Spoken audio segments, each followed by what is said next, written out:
So this is boring, but it made my coaching business well over $1.1 million in profit. Before finding this strategy, my business partner and I had spent well over $500,000 out of our own pockets on courses, mentorships, and agencies trying pretty much every strategy under the sun. We had tried paid ads on Facebook and Google, we had tried short form affiliates, we had tried partnerships, you name it, and we had tried it, but nothing seemed to work. Now, my name's Alex Newman, founder of Seven Figure Creator, and on this channel, we talk about how coaches can hit $100,000 months using literally just YouTube organic. So I'm not going to give you any fluff. I'm just going to get straight to the point of exactly how you can implement this. Now, the reason why YouTube just doesn't work for most coaches is because there's just straight up a lot of bad information online. You've got people who've never run a business before talking about how to get views and maximize your retention, like somehow that's going to convert you customers. And you've got content agencies sending you thumbnails, edits, and all these things. And the truth is that none of it actually works when it comes to acquiring high ticket customers. Now, I talk with hundreds of coaches per week, and when someone tries YouTube organic, there's only three things that usually happen.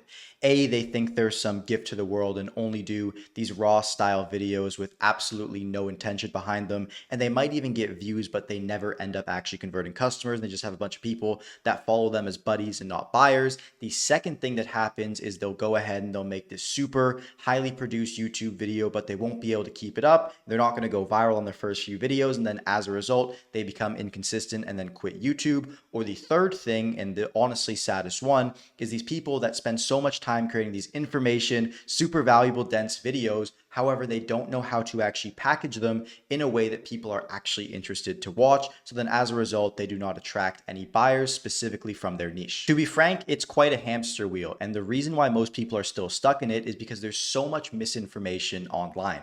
You look at YouTube coaches and people that are generally explaining how to do this, and a lot of them have never run businesses themselves. So what they'll do is they'll manage and teach you how to optimize your click-through rate, your retention, and all these metrics that quite frankly are important, however, are not the core levers, which is leads and cash in the door. And then as a result, you end up optimizing for the wrong thing. You might get hundreds of views, even thousands of views, but not actually convert customers. Overall, this turns YouTube into this massive beast of an intimidating problem that as a business owner makes absolutely no sense to do. You have no clue how long it's going to take until you get results. You have no way of optimizing for all the variables, and the actual direct algorithm to get attention is out of your control. So why would you do it? And you just go and gravitate towards things like paid ads, cold DMs, or whatever strategies you've been relying on to get customers so far. However, you probably understand the fact that if you were actually able to consistently generate leads on YouTube, A, you'd run at a much higher profit margin and you'd attract much better customers and just generally run a more effective business. So what I'm going to share with you today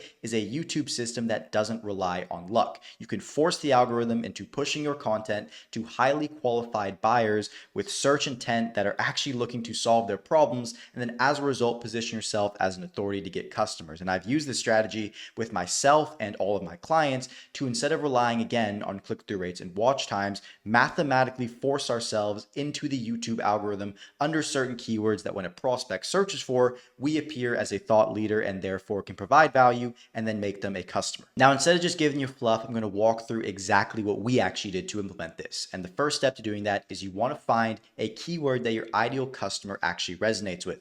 For us, this was the keyword SMMA. And what that does is it's going to be inserted into every single title that we use in order to actually call out the person that we're trying to speak to. And the general rule of thumb with this is in direct correlation to how specific this keyword is, the more niche down and targeted of an audience you're going to attract. One of my clients named Elliot targets the keyword busy dad and fat loss, which means that there's a very, very small demographic he's going after. And therefore, as a result, within 2 weeks of working with us, he's already ranking on search algorithms all across YouTube. Before we go any further, you might be asking yourself, well, Alex, that breaks every single rule of YouTube titles that I've seen recently, where you have to shock the viewer, try something different. And I just want to let you know that that is the YouTube nonsense that makes you rank in the suggested algorithm. And if you want to play the game of mastering how to appear in the algorithm and be Mr. Beast, be my guest. But if you want to make money using YouTube and generate leads consistently, the way that you actually dominate dominate is by taking up all of the real estate on YouTube under given keywords that identify with your ideal prospect. So you're going to take that keyword, once again, the more niche down you can make it, the better. And then what you're going to do is you're going to take it and you're going to add a desired result that you talk about. For example, on this channel, we talk about how to hit $100,000 a month. And my niche that I talk to is coaching business owners. For SMMA and my coaching business there, what we did is we spoke about how to get your first client or how to hit $10,000 a month. We interchanged between the two of those depending on whatever topic we were actually speaking on. Now, once you've gotten that keyword, you're going to go ahead and embed it into every single piece of content you have now. And then from that point on, the next step is actually the ideas and topics that you speak about. And the simple way to do this is I call reverse engineering pain. So what that looks like is you're going to take the pain of this ideal customer. In our case, for someone that wanted to start an SMMA around 1 or 2 years ago, that big pain was the fact that they were stuck in college. Maybe they were working a job they didn't like. Maybe they just wanted to be like all the people they saw on Instagram. And we reverse engineered that into the sequential questions that they would actually go ahead and ask themselves. The most important one of that for us was, hey, how do I sign my first client? And then just add some simple copywriting of how to sign your first SMA client in 7 days.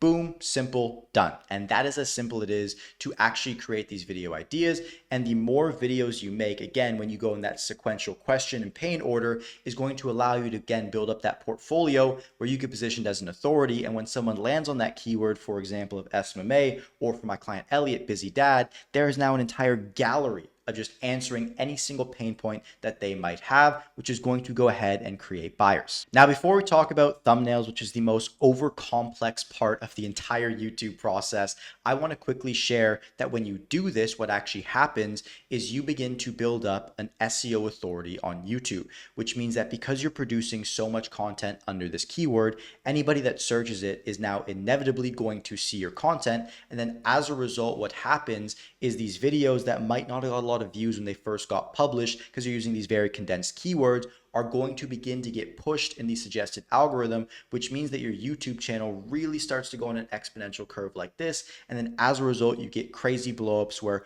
overnight you might become the absolute authority of your niche. And the reason why that's important is as we move into thumbnails, I have spent hundreds of dollars going to the top thumbnail people on YouTube, paying their agencies, paying them to make me thumbnails, and then split testing those against ones that I just made myself on Canva. And with my knowledge of my niche and what I'm doing, have consistently been able to outperform their thumbnails that they've went to school designing. They've designed thumbnails for Mr. Beast, all these massive creators.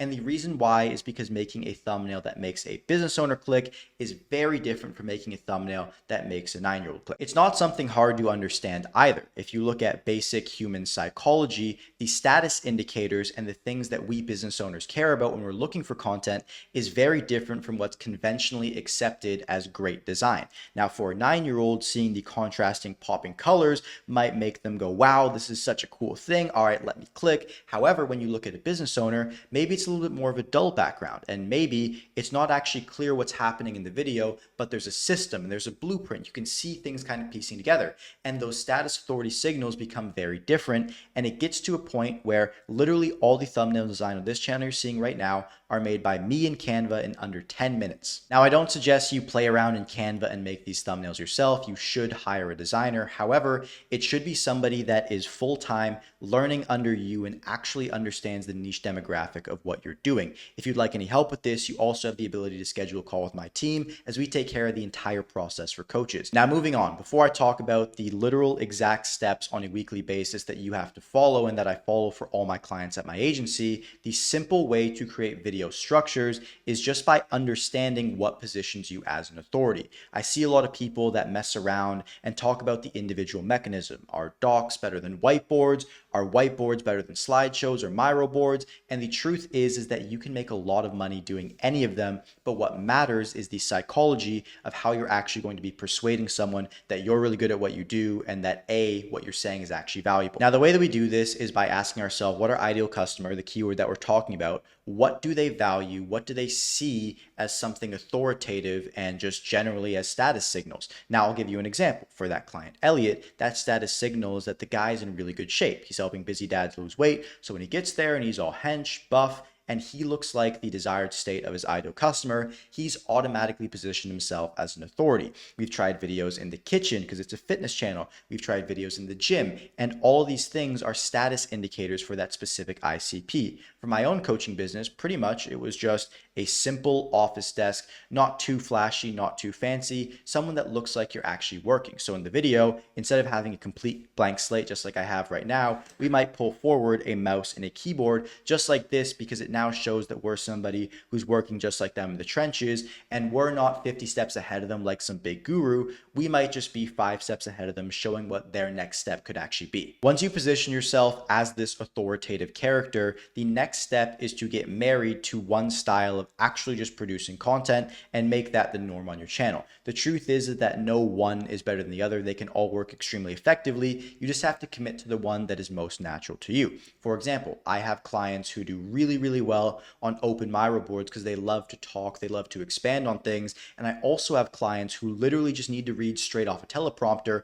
because they do well in scripted environments, and that allows them to actually express themselves. Whereas if they just had no script at all, they'd fly absolutely off the rail and make a whole bunch of mistakes. Same thing with slideshows, documents, etc. You just have to pick the one that quite frankly resonates with you the most. Now we're getting into the most valuable part of this video, which is the KPIs and action items to actually take to implement this all. And just as a disclaimer, if you'd like us to do this all, you have the ability to schedule a call below. However, when you're actually going about doing this, because we're not posting videos that are designed to get views, a 3 times a week posting volume is going to be ideal. What that's going to allow us to do is not have to post every weekday and feel this crazy pressure to produce content. However, it's going to allow us to show up frequently in our viewers' minds every other day during the weekday, assuming we're talking to somebody who's a little bit more financially qualified and probably doesn't watch much YouTube on the weekends. Now, from that point on, if we're posting at that 3 times a week rate, the simple way that I like to do this is either on Saturday or Sunday. You're just going to sit down, you're going to record all 3 videos, prep all 3 videos at one time. And from that point on, you can just send it off to a designer, get it scheduled out throughout the week. But again, it's about that posting volume combined with the SEO ranking on certain keywords. And when it comes down to uploading the video and the action steps you take, you should go all out with doing this. You should be using hashtags on your videos. You should be using video tags. Your description should have written what the video is about, because you want to signal to YouTube that you're talking to a very, very specific kind of person. And if it's not shown to this exact kind of person, it ain't going to be relevant. And if you have a YouTube channel that might already have some subscribers or a different audience than what you're actually going for, I even suggest you don't publish the video to your existing subscribers, which is a setting in the YouTube uploader, just so you can double down on talking to this specific person. And that is literally the entire process of how YouTube Organic made my own coaching business $1.1 million. I hope that the value you got from this video is worth the time that you spent, and I look forward to seeing you in the next one.